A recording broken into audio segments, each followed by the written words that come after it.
சிவபெருமானுடைய குடும்பமே பாருங்களேன், நம்ம குடும்பம் மாதிரியே இருக்கும். ஒரு கணவன், ஒரு மனைவி, 2 குழந்தைங்க. ஒரு குழந்தை ஞானத்தின் அடையாளமா இருக்கும், இன்னொரு குழந்தை குறும்பின் அடையாளமாக இருக்கும். வீட்டுல நம்ம வீட்டு பிள்ளைங்கள் எப்படி இருக்கிறாங்க, அது மாதிரியே சிவபெருமான் குடும்பத்திலே இருக்கிறாங்க. அதுல ஒரு ஆச்சரியம் நீங்க கவனிச்சு பாத்தீங்களா? சிவபெருமானுடைய வாகனம் என்னது? காளை வாகனம். அம்பாளுடைய வாகனம் சிம்ம வாகனம், அவ சிம்ம வாக்கிங். பிள்ளையாருக்கு மூஞ்சுரு எலி வாகனம், முருகனுக்கு மயில் வாகனம். ஒரு குடும்பத்துல 4 பேர் இப்படி இருக்கிறாங்க. எங்கேயாவது சிங்கத்துக்கும் காளமாடுக்கும் ஒத்து போகுமா?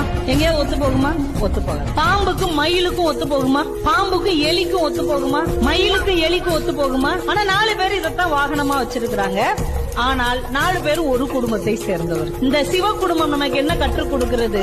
மனசுக்குள்ளே சகிப்புத்தன்மையும் அன்பும் ஒற்றுமையும் இருந்தால் எப்படிப்பட்டவர்களாக இருந்தாலும் ஒன்றாக வாழ முடியும் என்கின்ற ஒரு மாபெரும் தத்துவத்தை சிவபெருமானுடைய குடும்பம் நமக்கு கற்றுக்